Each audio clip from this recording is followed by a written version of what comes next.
Regarde, faut que je te montre un truc. Là, je suis chez moi, mon ordi il est là, mon routeur il est juste là. Donc, si je fais un speed test, je suis à 22, 16, 20 mégas. C'est pas incroyable, mais bon, je peux aller sur internet, je peux regarder YouTube, je peux faire tout ce que j'ai envie. Maintenant, regarde, je prends mon ordi et je fais peut-être 10 pas. 2, 3, 4, 5, 6, 7, 8, 9, 10. Bon voilà, 10, on peut dire que j'ai fait des grands pas. J'arrive dans ma chambre, je me pose sur mon lit, tranquille. Je me dis, je vais pouvoir regarder un petit peu YouTube. Et là, on est à quoi?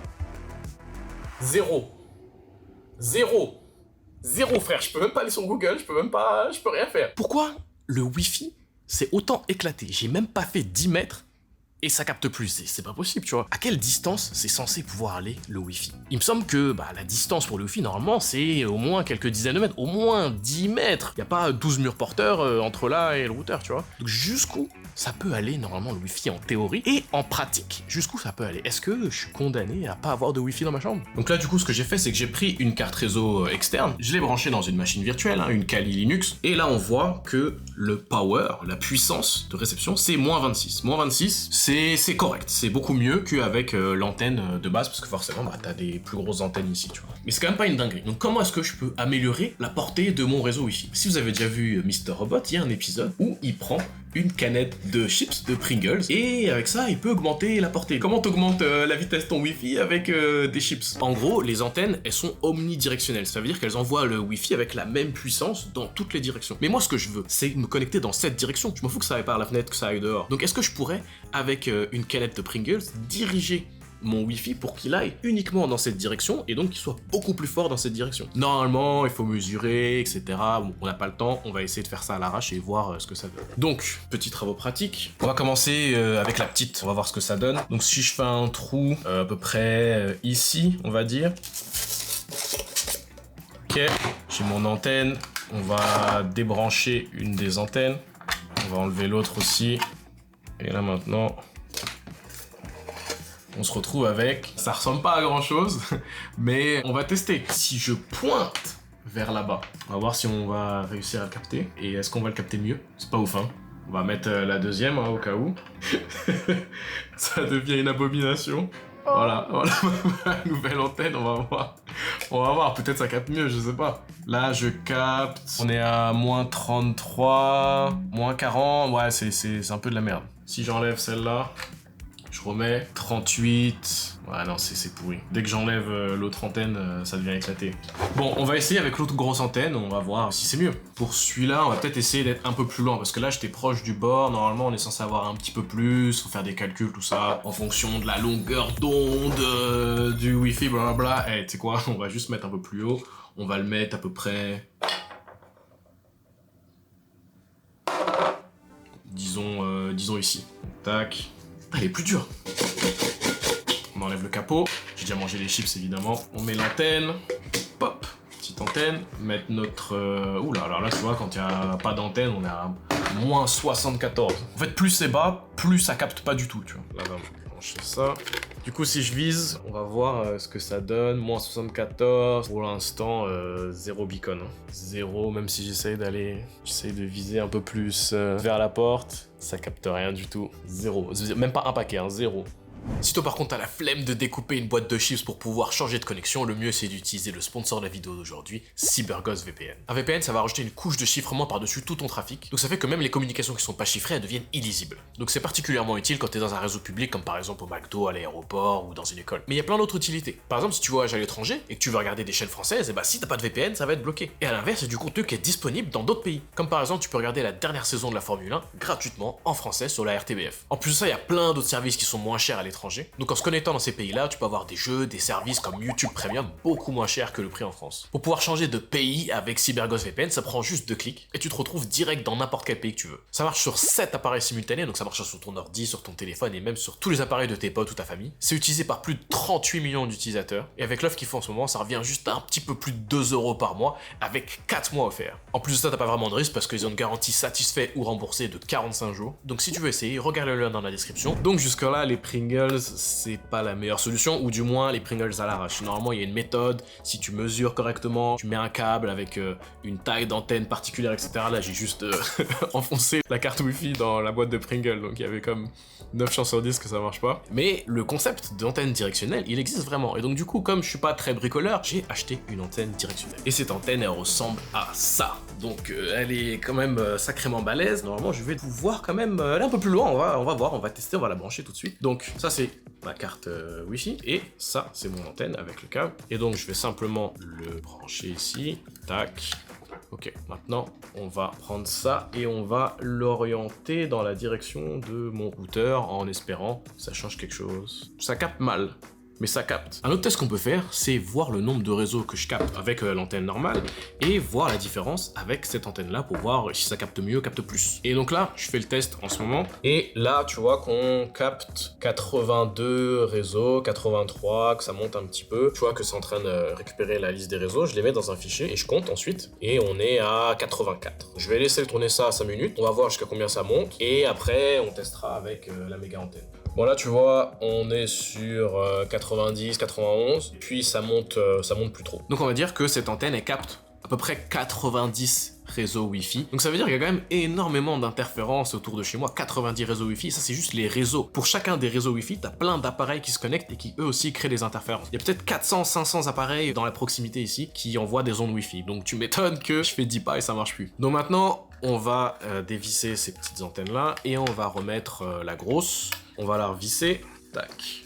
Donc pareil, on va garder ça 5 minutes, mais ce que je vais faire, c'est que forcément, tu vois, si je la pointe dans une seule direction, bah, ça va capter moins de réseaux Wi-Fi, parce qu'il y a moins de réseaux dans une direction que dans toutes les directions. Mais si je la tourne dans un petit peu toutes les directions, je devrais capter beaucoup plus de réseaux. Ah, là ça capte de ouf. Bam, bam, bam, bam, bam. Du coup, en faisant mon test avec la grosse antenne, j'ai trouvé 221 réseaux Wi-Fi, ce qui est beaucoup plus qu'avec l'antenne normale. Je pense que le vrai chiffre, c'est plutôt 180, parce qu'en fait, dans la liste, il y avait plein de réseaux Wi-Fi de voitures. Donc là, en fait, si j'enlève Audi, BMW, Volkswagen, Chevrolet, blablabla, et bah, je tombe à 180. Ce qui est quand même toujours beaucoup plus que ce qu'on avait avant, c'est le double de ce qu'on avait avec l'antenne normale. Bon, c'est un peu le bordel, mais c'est tous les réseaux Wi-Fi que j'ai capté, qui ont dans le nom un nom de voiture, ou hotspot, ou iPhone, ou des trucs comme ça. Parce qu'en gros, ce qui se passe, c'est que bah l'antenne elle est là, et qu'il y a la rue devant chez moi, et t'as les voitures qui passent. Et donc en fait, bah l'antenne, elle intercepte tous les réseaux Wi-Fi de toutes les voitures qui passent. Donc en fait, ça continue d'augmenter tout le temps. Maintenant qu'on sait que ça marche, il faudrait qu'on aille la tester sur le terrain, tu vois, vraiment, avec un endroit où on a une bonne vision. Ce qu'on veut savoir, c'est jusqu'à quelle distance ça peut aller. Là, on sait que ça va jusque dans la rue, mais est-ce que c'est juste 20 mètres, 30 mètres, sachant que dans la rue, c'est déjà beaucoup plus loin que les 5 mètres qui entre ici et mon routeur,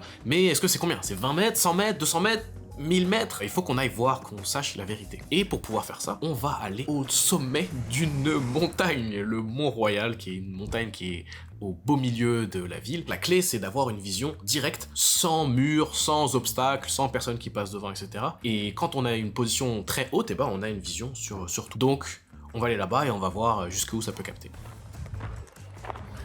Bon, on commence l'ascension du Mont Royal. Mont Royal, petite montagne au centre de l'île de Montréal. Je suis juste en bas, je suis déjà en sueur, mec, il fait 30 degrés. Je me trimballe la putain d'antenne avec mon ordi, tout le matos, etc. Tout ça pour aller tout en haut, au sommet, le point le plus haut de toute la ville. D'ailleurs, il y a une loi qui dit qu'il n'y a aucun building, il n'y a aucun immeuble qui doit être plus grand que le haut du Mont Royal. Donc on devrait avoir une bonne vue, à une bonne distance, de plein de réseaux Wi-Fi potentiellement. On va voir. Ça se trouve, ça va pas marcher du tout. Ça se trouve, on va capter 0 Wi-Fi. On est au sommet du montagne. Normalement, on n'est pas censé avoir là les réseaux. Ça se complique. Ça devient rocheux. Non, ça va en fait. Là, on est à la moitié de la montée. On commence déjà, tu vois, à être à la hauteur des gros bâtiments du centre-ville. On arrive au boss final, le dernier escalier de la mort. Là, on voit juste le début, hein. C'est genre 10 fois ça au moins, quoi. On va devoir escalader ça. Et après, on sera arrivé en haut. Tu vois tout en bas là? Tac, tac, tac, tac, tac, tac, tac, tac, tac, tac. Et ben, on est à la moitié. Allez, on lâche pas. Ah, on est bientôt arrivé. Je vois le top, le sommet, on y arrive enfin. Et c'est les dernières marches.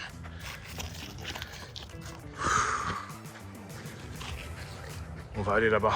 Donc là, je vais devoir trouver un petit spot pour m'installer. Forcément, je vais me taper un peu la honte avec mon méga antenne et mon MacBook Pro, alors que tout le monde est venu en touriste prendre des selfies. Mais là, on a une bête de vue sur tout le centre-ville. Donc du coup, avec la grosse antenne, quand je la mets juste là, je capte moins qu'avec l'antenne de base. Mais par contre, quand je la prends et je vise des trucs un petit peu au hasard, là j'en suis à peu près à 38 réseaux. 38 réseaux détectés, alors qu'il n'y en avait qu'une quinzaine qui étaient détectés avec la carte normale, qui sont probablement juste un ou deux des réseaux qui datent de là-bas, plus peut-être des gens qui ont des hotspots ou des choses comme ça, quoi. Donc on est à plus que 2 fois plus. Bon, mission accomplie ou potentiellement accomplie. J'ai essayé de récolter le maximum de paquets que j'ai pu. Maintenant, je vais rentrer pour pouvoir voir un petit peu sur une carte qu'est-ce qu'on a récolté, où est-ce que c'est, à quelle distance j'ai réussi à capter les réseaux Wi-Fi du centre-ville. Il fait 30 degrés, il est midi. Le pire moment pour aller faire ça. Mes jambes commencent à fragiliser. Là, j'ai monté, descendu 20 000 étages. Mais bon, au moins on a récupéré les datas. Donc là, on a une base de données de tous les réseaux Wi-Fi, pas tous, mais la plupart des réseaux Wi-Fi, avec leur position GPS. En gros, il y a des gens, ils se sont baladés comme ça, avec des antennes, des mecs un peu bizarres comme moi, avec leur laptop et leur antenne, qui se sont baladés dans la ville, dans le monde entier, et qui ont récupéré les noms, les adresses MAC et les positions GPS de tous les réseaux Wi-Fi qu'ils ont réussi à capter. Et ils l'ont tous mis dans une énorme base de données, donc là on voit la ville de Montréal, et donc chaque petit point qu'on voit ici, c'est un ou plusieurs réseaux Wi-Fi qui ont été captés. Donc on voit que la carte est quand même bien fournie. Tu vois, nous on était là. Là, si on pouvait zoomer, là, on verrait Cocadmin ici avec son sabre laser Wi-Fi. Donc, sur le top du belvédère, on a récolté 53 réseaux Wi-Fi. 53 réseaux Wi-Fi, alors qu'avec l'antenne normale, on a récolté que 13. Donc là, on en a presque 4-5 fois plus. On en a un, par exemple, ici, Wi-Fi Device McGill. Donc ça, c'est une école. Si on récupère cette adresse-là, par exemple, et on va la mettre ici. Donc, on filtre. On voit qu'on a réussi à capter ça d'ici. Donc c'est quoi la distance entre ici et là? C'est là où on va regarder sur Google Maps. Donc là il y a une espèce de triangle, je pense que c'est ça. Je mesure d'ici à ici. Distance to here. On a une distance de 842 mètres. Presque 1 km. Donc ça, c'est une base de données qu'on voit ici, c'est une base de données qui est publique. Donc tout le monde peut savoir. Qu'est-ce qu'on a d'autre? Par exemple, via science, blablabla. Donc c'est un petit peu plus loin encore. C'est au croisement de Sherbrooke. Ça donne à peu près là. Donc là, on est à 1,1 km. Ça y est, on a passé la barre des 1 km. Donc 1 km de distance de Wi-Fi. Dis-toi que chez moi, dans ma chambre, je fais même pas... Il doit y avoir... Je devrais mesurer. Il doit y avoir même pas 8 mètres. Et le Wi-Fi marche plus. 0. Et là, je capte le Wi-Fi à 1010 mètres de distance, quoi. Ça marche bien. On va voir si on peut trouver mieux. On a un Cogeco, blablabla. Ah, lui, il est un petit peu plus proche. Et non, il est plus loin. McGill et Sainte-Catherine, c'est là. Là, on est encore plus loin. 1240 mètres de distance. Pour vous donner une idée, c'est ça. Moi, j'étais là, et le réseau Wi-Fi qu'on capte, il est là. Je pense pas que ça a traversé des buildings. On dirait que ça a traversé, mais ça se peut que ça soit, en fait, le réseau Wi-Fi de cet immeuble-là, par exemple. Ou de cet immeuble-là. Le point est pas forcément précis au millimètre près. C'est quelqu'un qui l'a capté, ça se trouve, la personne, quand elle l'a capté, elle était un petit peu lente. En fait, le réseau, il est par là, en gros. Il est par là, à peut-être 20 mètres près, tu vois. Il y en a un qui s'appelle Drummond Pool. Donc, j'imagine que le Drummond, c'est le nom d'un immeuble. Et ça, c'est le Wi-Fi sur la piscine qui doit être tout en haut de l'immeuble. Donc, je capte le Wi-Fi de la piscine de l'immeuble. Si on cherche ici, par exemple, le Drummond... Effectivement, on a un petit immeuble avec une petite piscine. Donc très probablement que c'est le Wi-Fi ici qu'on capte. On va vérifier déjà dans la base de données que c'est bien lui. Je mets ça, filter. C'est ça, on est à peu près ici. Et la distance que ça va être, on est sur 1,2 km. Donc d'ici là, on capte la piscine qui est là-bas, en fait même derrière. Je remercie encore une fois le sponsor de la vidéo, CyberGhost VPN. Si tu cherches un VPN fiable et à bon prix, regarde le lien dans la description et profite de leur offre à 2,03 € par mois. Et si t'aimes les petits gadgets ou les gros gadgets de hackers, comme cette petite antenne Wi-Fi, cette grosse antenne Wi-Fi même, je te conseille d'aller voir cette vidéo où on a trouvé les pires gadgets de hackers, même ceux qui sont un petit peu limites.